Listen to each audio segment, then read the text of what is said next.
చెప్పండి. నమస్తే సార్, నా పేరు లీలావతి. మా ఆయన పేరు మారెన్న, వడ్డే లీలావతి. మా ఆయన అట్లా మంచానికి పరిమితమై ఇప్పుడు 7-8 ఏళ్ళు అయింది సార్.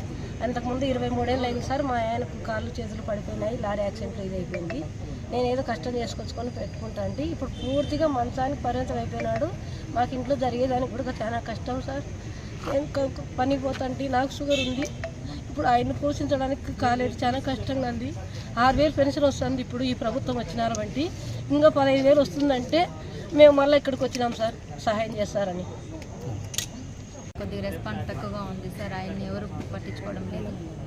ఇప్పుడు మాకు డాక్టర్స్తో పర్యవేక్షణ చేయించి ఆయనకున్న లోపం అంతా గుర్తించి ప్రభుత్వము 15,000 పెన్షన్ పెంచవలసిగా.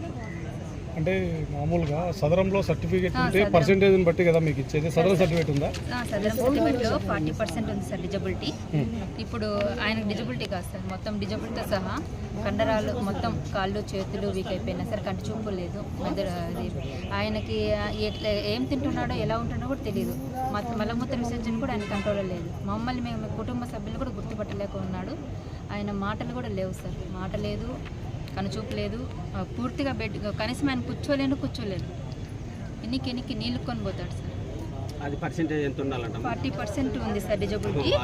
ఇప్పుడు లోకోమోటార్ డిజబిలిటీ అని కావాలంటే సార్ ఈ గవర్నమెంట్కి ఏది సదరం సర్టిఫికేట్లో లోకోమోటార్ డిజబిలిటీ 100% ఉండాలి అంటున్నారు సార్. ఇప్పుడు సదరం స్లాట్ ఓపెన్ అయ్యి మరి అది మేము చేసుకోవాలంటే ఇప్పుడు ఇది క్యాన్సిల్ చేయాలో, ఎలా క్యాన్సిల్ చేయాలో, ఎలా డిలీట్ చేయాలో మాకు తెలియడం లేదు. కలెక్టర్ గారికి తెలిపారా విషయం? ఇంకా లేదు సార్. కలెక్టర్ గారికి ఇప్పుడు విన్నపించుకుంటున్నాను. ఫస్ట్ టైం విన్నపించుకుంటున్నాను. సరిపోదా? సార్ నా పేరు సార్, మా నాన్న పేరు వడ్డే మారెన్న. కొన్ని సంవత్సరాల క్రితం ఆయన జరిగిన యాక్సిడెంట్ వల్ల ఆయనకి మెదడులో రక్తం గూడగట్టి రక్తనాళాల్లో కాలం గడిచే కొద్దీ అణువు పడిపోగా వచ్చింది సార్. ఇప్పుడు రీసెంట్గా మా నాన్నకి పూర్తిగా కాళ్ళు చేతులు కంటి చూపుపోయింది. మలమూత్ర విసర్జన కూడా ఆయనకి తెలియడం లేదు. ఇప్పుడు మా అమ్మ షుగర్ పేషెంట్ సార్, పనికి పోలేక ఉందండి. ఇప్పుడు మాకు జరగడం కష్టంగా ఉంది.